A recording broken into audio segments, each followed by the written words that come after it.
রাজধানী জুড়ে বিশৃঙ্খলার কেন্দ্র হয়ে উঠেছে তেলের পাম্পগুলো। দীর্ঘ লাইনে দাঁড়িয়ে বিবাদে জড়াচ্ছেন অনেকে, কেউ কেউ ফিরছেন খালি হাতেই। কেননা ছুটির দিনে ডিপো থেকে সরবরাহ বন্ধ থাকায় মজুদ শেষ বহু পাম্পের। এমন অবস্থায় পরিস্থিতি সামাল দিতে মাঠে জ্বালানি মন্ত্রী। তিনি জানান, এই মুহূর্তে দাম বাড়ানোর কোনো পরিকল্পনা নেই, আর চেষ্টা চলছে বিকল্প উৎস থেকে আমদানির।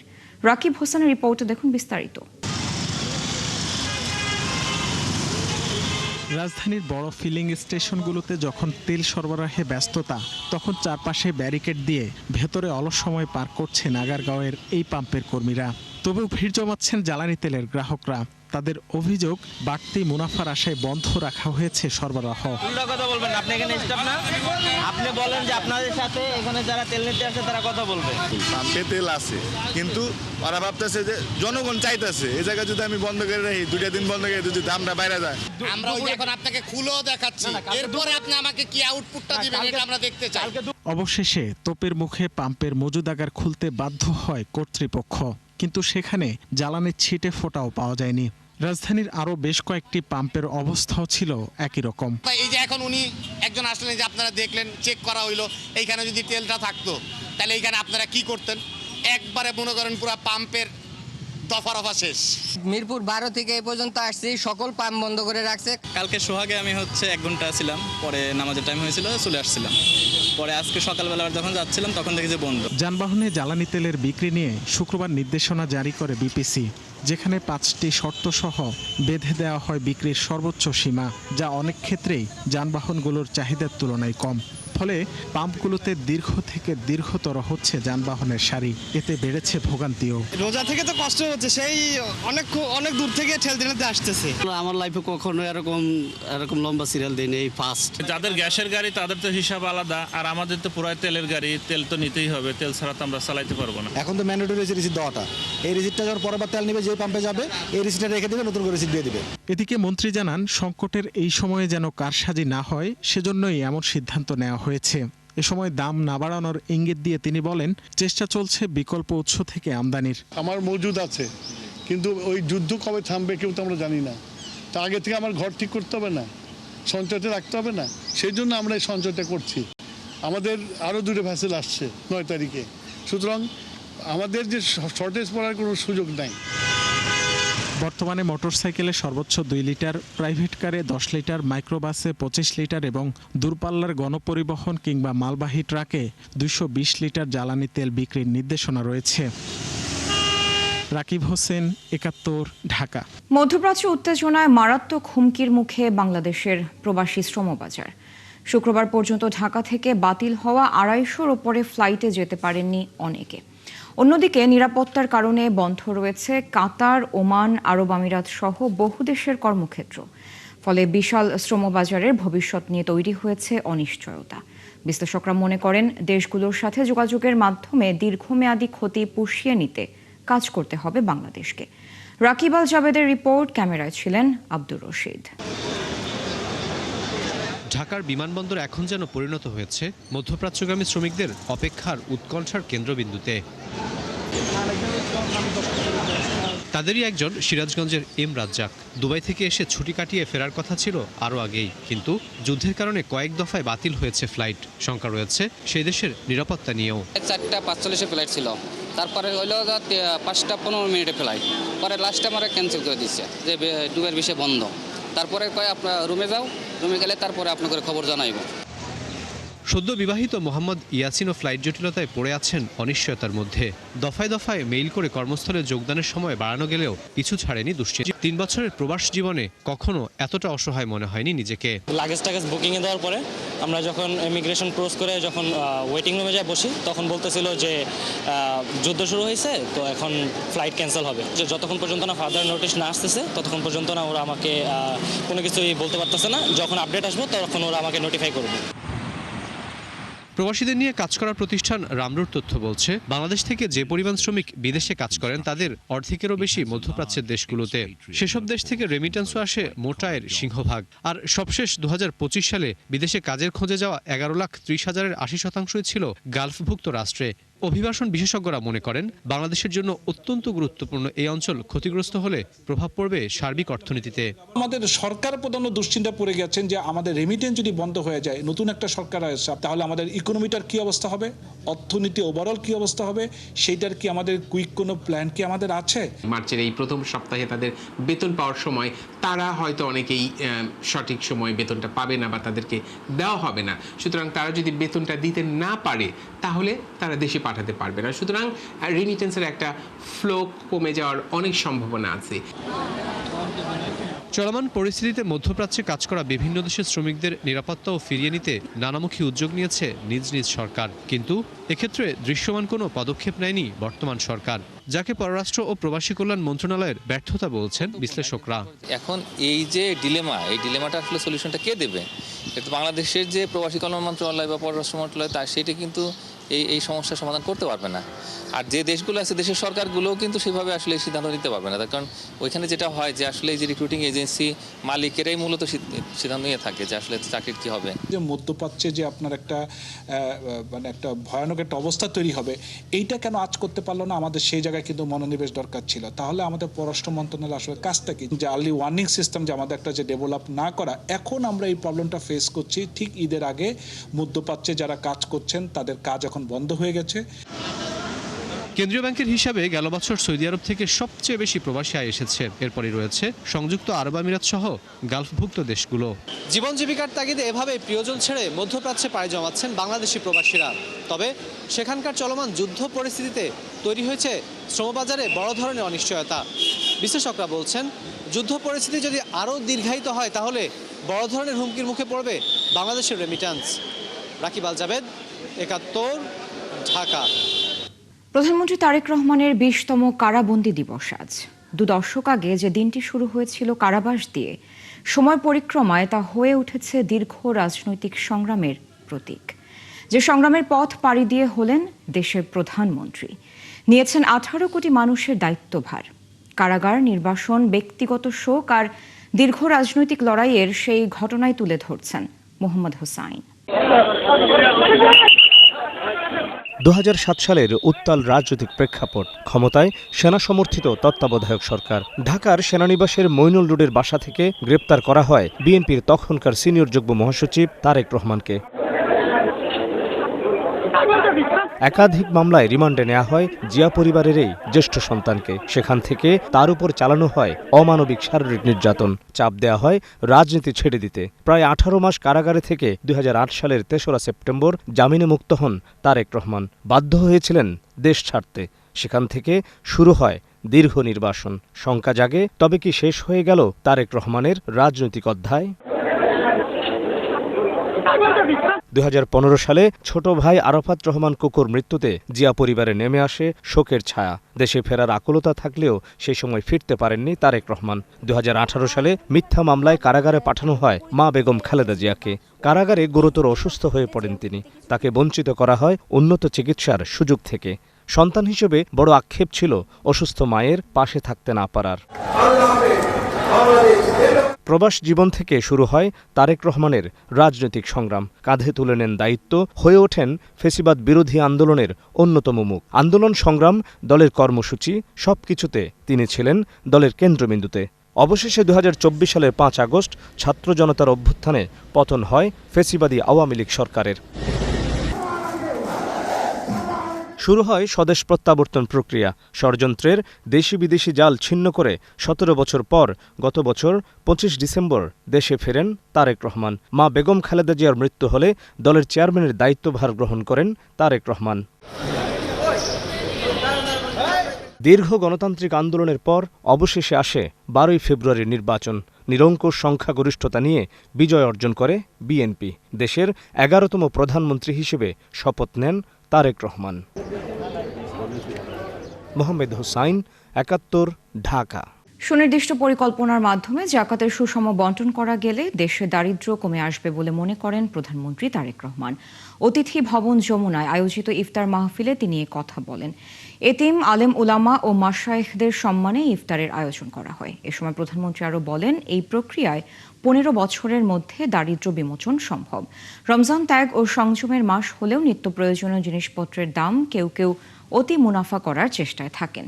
এমন কর্মকাণ্ড থেকে বিরত থাকতে সবার প্রতি আহ্বান জানান প্রধানমন্ত্রী। প্রতি বছর বাংলাদেশে জাকাতের পরিমাণ প্রায় 20 থেকে 25 হাজার কোটি টাকার বেশি হয়ে থাকে। কেউ কেউ এর পরিমাণ আরো অনেক বেশিও বলছেন। তবে সুপরিকল্পিত এবং সুসংহতভাবে বন্টন না করায় বিত্তবান ব্যক্তির জাকাত আদায় হয়তোবা হয়ে যাচ্ছে, কিন্তু জাকাতের অর্থ দারিদ্র্য বিমোচনে কতটা ভূমিকা রাখতে সক্ষম হচ্ছে, এটি মনে হয় একটি বেশ বড় প্রশ্ন। ইসলামী বিধানে এমনভাবেই জাকাত বন্টন উৎসাহিত করে যাতে একজন জাকাত গ্রহীতা প্রথম বছর জাকাত গ্রহণ করার পরের বছর আর জাকাত গ্রহণ করা যেন না প্রয়োজন হয়। বিশেষজ্ঞগণ বলছেন, পরিকল্পিতভাবে জাকাত বন্টন করা গেলে দারিদ্র্য বিমোচনে জাকাত একটি যুগান্তকারী ভূমিকা পালন করতে পারে বাংলাদেশের দারিদ্র্য বিমোচনে। জাতীয় সংসদের পুরনো সংস্কৃতি থেকে বেরিয়ে আসতে চায় বিএনপি। 2/3 নতুন সংসদ সদস্য নিয়ে জাতির প্রত্যাশা পূরণে দলের সামনে কোনো চ্যালেঞ্জ নেই বলেও জানান স্বরাষ্ট্রমন্ত্রী সালাউদ্দিন আহমদ। নতুন সংসদ সদস্যদের জন্য প্রশিক্ষণ কর্মশালার শেষ দিনে তিনি এসব কথা বলেন। গুলশানে বিএনপি চেয়ারম্যানের কার্যালয়ে 2 দিনের প্রশিক্ষণ কর্মশালার আজ চলছে শেষ দিন। এতে প্রথম পর্বের সেশনে ঢাকা জেলা, ময়মনসিংহ ও ঢাকা বিভাগের এবং ফরিদপুর জেলার সংসদ সদস্যরা অংশ নিয়েছেন। বিকেলের সেশনে থাকবেন সিলেট, কুমিল্লা ও চট্টগ্রাম অঞ্চলের সংসদ সদস্যরা। বিএনপির পক্ষ থেকে জানানো হয়েছে, আগামী 12 মার্চ ত্রয়োদশ জাতীয় সংসদের প্রথম অধিবেশনকে সামনে রেখেই নবনির্বাচিত জনপ্রতিনিধি ও মন্ত্রীদের জন্য এই প্রশিক্ষণের ব্যবস্থা করা হয়েছে। অভিজ্ঞ সাবেক আমলা, একাডেমিশিয়ান ও সাবেক সংসদ সদস্যদের মাধ্যমে এমপিদের দায়িত্ব, মন্ত্রিসভার সদস্যদের সংসদীয় রেওয়াজ ও মন্ত্রণালয় পরিচালনায় দক্ষ করে তুলতে কৌশলগত ভূমিকা কেমন হবে তা তুলে ধরা হচ্ছে এই কর্মশালায়। বাংলাদেশে বন্ধ হচ্ছে জাতিসংঘের এইডস প্রতিরোধমূলক কার্যক্রম UNAIDS। এর ফলে সামাজিক ও আর্থিকভাবে আরও চ্যালেঞ্জিং হবে এইডস প্রতিরোধ। এদিকে 2023 সাল থেকে দেশে এইডস সংক্রমণের হার বাড়ছে। গত বছর প্রায় 2000 মানুষ আক্রান্ত হয়েছে এই রোগে। জনস্বাস্থ্যবিদরা বলছেন, সরকারকে আরও কার্যকর পদক্ষেপ নিতে হবে, অন্যথায় দ্রুত ছড়িয়ে পড়তে পারে এই ব্যাধি। রিপোর্ট করছেন সুফিয়ান ফারাবি। দক্ষিণ এশিয়ার মধ্যে এইডস প্রতিরোধে সবচেয়ে সফল বাংলাদেশ। তবে হঠাৎ করেই এই রোগে আক্রান্তের সংখ্যা বাড়ছে। ঢাকা ও চট্টগ্রামে সংক্রমণের সংখ্যা সবচেয়ে বেশি।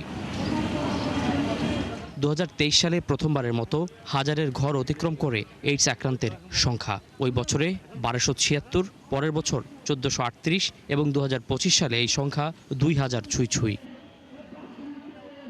সংক্রমণ যখন ঊর্ধ্বমুখী, তখনই বাংলাদেশে বন্ধ হচ্ছে জাতিসংঘের প্রতিরোধ কার্যক্রম UNAIDS। ঢাকায় নিজের শেষ কর্মদিবসে 71-এর মুখোমুখি হয়ে সংস্থাটির কান্ট্রি ডিরেক্টর জানালেন আগামী দিনের সম্ভাব্য সংকটগুলোর কথা।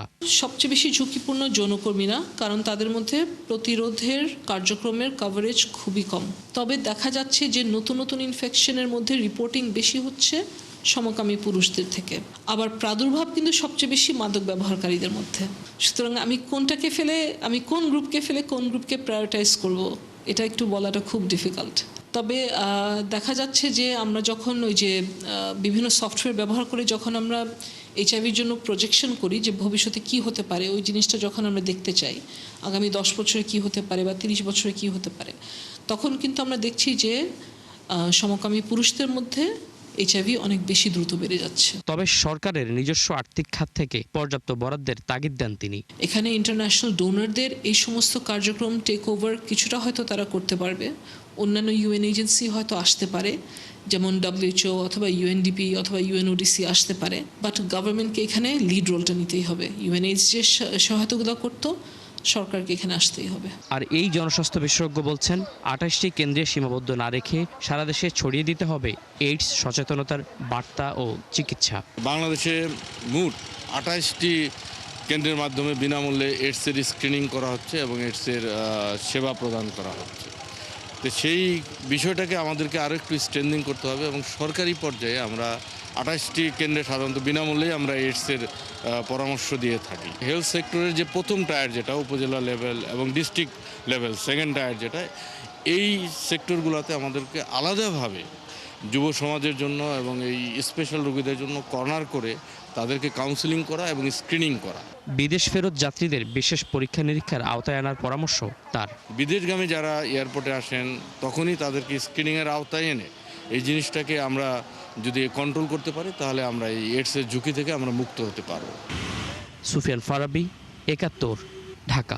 বিশেষ ঋণ পাওয়ায় ঈদের রপ্তানিমুখী তৈরি পোশাক কারখানার শ্রমিকদের বেতন বোনাস নিয়ে সংকট কেটে গেছে। গার্মেন্টস মালিকরা বলছেন ১ মাসের বেতনের সমপরিমাণ ঋণ পাওয়ায় তাদের জন্য সুবিধা হবে। অর্থনীতিবিদ বলছেন শুধু রপ্তানিমুখী কারখানার জন্য নয়, অভ্যন্তরীণ চাহিদা মেটায় এমন শিল্পের জন্য বিশেষ ঋণ প্রয়োজন। জাহিদুল ইসলামের প্রতিবেদন। গেল কয়েক মাস ধরে রপ্তানির মতো আয়ও কমেছে গার্মেন্টস মালিকদের। ঈদে শ্রমিকদের বেতন বোনাস দিতে সরকারের থেকে সহযোগিতা চান তারা। শ্রমিকদের ১ মাসের বেতনের সমপরিমাণ টাকা বরাদ্দ দিয়েছে কেন্দ্রীয় ব্যাংক। নির্দিষ্ট সময়ে আমাকে শ্রমিকদের বেতন বোনাস আমাকে পরিশোধ করতে হবে, এখানে কোনো দিন আমাকে ওয়েট করার সুযোগ নাই। এই লোনটা আমাকে অবশ্যই একটু হলেও স্বস্তি দিচ্ছে এবং আমি মনে করি যে আমার মতো যারা আছে প্রত্যেকে এটার ক্ষেত্রে স্বস্তি পাবে। নির্দেশনায় কেন্দ্রীয় ব্যাংক বলছে যেসব কারখানা নভেম্বর থেকে জানুয়ারি পর্যন্ত শ্রমিকদের বেতন পরিশোধ করেছিল নিয়মিত সুদে তারাই শুধু ঋণ পাবেন। এই টাকা যাবে শ্রমিকদের অ্যাকাউন্টে। ঋণ পরিশোধ করতে হবে ১ বছরের মধ্যে। এক্সিস্টিং যে ক্রেডিট লিমিট আছে সেটার সাথে কোনো সম্পর্ক নাই। দ্যাট মিনস এক্সিস্টিং ক্রেডিট লিমিটের বাইরে আমি টাকাটা নিতে পারবো। তো এই সময় এই অর্থ যোগানটা আমাদের জন্য যথেষ্ট উপকার হয়েছে। আমরা আশা করি যে আমাদের যে ঈদের আগের যেই ঝামেলা সেটা আমরা ফয়সালা করতে পারবো ইনশাআল্লাহ। তবে অর্থনীতিবিদরা বলছেন ঋণ যাদের আসলেই প্রয়োজন তারা পায় কিনা নজরদারি করতে হবে। যে সমস্ত কারখানার এই ঋণটি দরকার তুলনামূলকভাবে দুর্বল, তারা ব্যাংকগুলো তাদেরকে আসলে এই ঋণ দেবার জন্য সুযোগ দেবে কিনা, যে উদ্দেশ্যে এই পুরো ঋণ প্রক্রিয়াটি সেটি কিন্তু আবার ভেস্তে যেতে পারে। রপ্তানিমুখী খাতের বাইরেও অন্যান্য খাতে যেটা অভ্যন্তরীণ বাজারমুখী যে সমস্ত শিল্প প্রতিষ্ঠান রয়েছে তাদের জন্য অর্থের সংস্থান করা যেত এই যে অর্থ রয়েছে তার ভিতর থেকেই। ঈদে ১৪,০০০ কোটি টাকা ঋণ চেয়েছিল বিজিএমইএ। অন্যদিকে রপ্তানির বিপরীতে সরকারের কাছে প্রণোদনার প্রায় ৫,৫০০ কোটি টাকা আটকে আছে। জাহিদুল ইসলাম, ৭১, ঢাকা। ঈদে যাত্রী পরিবহনে লক্কর ঝক্কর ও ফিটনেসবিহীন গাড়িগুলো ঘষে মেজে করা হচ্ছে চকচকে। ঈদের ২ সপ্তাহ বাকি থাকলেও যাত্রী পরিবহনের প্রস্তুতি নিচ্ছেন পরিবহন মালিকরা। এদিকে সরকারি ছুটি শুরু না হলেও ঈদ উপলক্ষে অনেকেই ঘরে ফেরা শুরু করেছেন। বাড়তি ভাড়া বা ভোগান্তির কোনো অভিযোগ নেই তাদের। বিস্তারিত জানাচ্ছেন রায়হান কবির। শহরের কর্মব্যস্ত মানুষের জীবনে প্রশান্তির ছোঁয়া আনে ছুটি। ঈদ উপলক্ষে সেই ছুটির আকাঙ্ক্ষা বেড়ে যায় কয়েক গুণ। আর ঈদযাত্রায় সেই সুযোগ লুফে নেয় অসাধু ব্যবসায়ীরা। ঘর ফেরা মানুষদের তাই যেতে হয় নানান ভোগান্তির মধ্য দিয়ে। তবে এবারের দৃশ্য ভিন্ন, স্বস্তির বাণী সবার মুখে।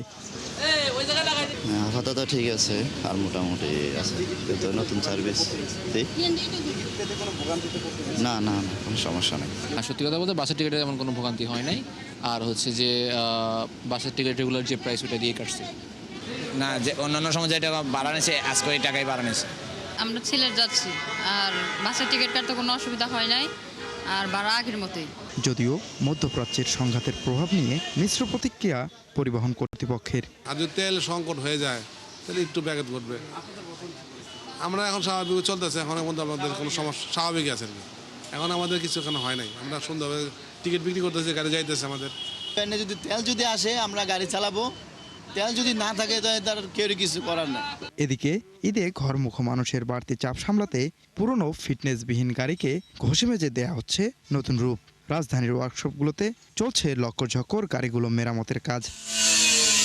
বাস মালিক এবং ওয়ার্কশপের কর্মীরা ফিটনেস নিয়ে বলছেন ভিন্ন কথা। আসন্ন ঈদ উল ফিতর উপলক্ষে গাড়িগুলো ডেন্টিং পেন্টিং এবং ইঞ্জিনের যত ত্রুটিগুলো আছে ত্রুটি নিরসন করে গাড়ির দূরপাল্লার যাত্রীদের নিরাপদে পৌঁছানোর জন্যই কাজ চলতেছে। নতুন গাড়িগুলো এটাতে আপনি দেখছেন নতুন গাড়ি না, আপনার ওয়ার্লিং করে নতুন মারছেন, আপনার ভুল ধারণা। তবে গাড়ির চেহারা দেখে ফিটনেস ঠিক আছে কিনা সে প্রশ্ন জন্মায় বারবার। রায়হান কবির, একাত্তর, ঢাকা। দর্শক, চলছে সংবাদ সংযোগ। সরাসরি সংবাদ অনুষ্ঠান দেখতে চোখ রাখুন একাত্তরের ফেসবুক পেজ এবং সাবস্ক্রাইব করুন একাত্তর ইউটিউব চ্যানেল। থাকুন একাত্তরের সাথে।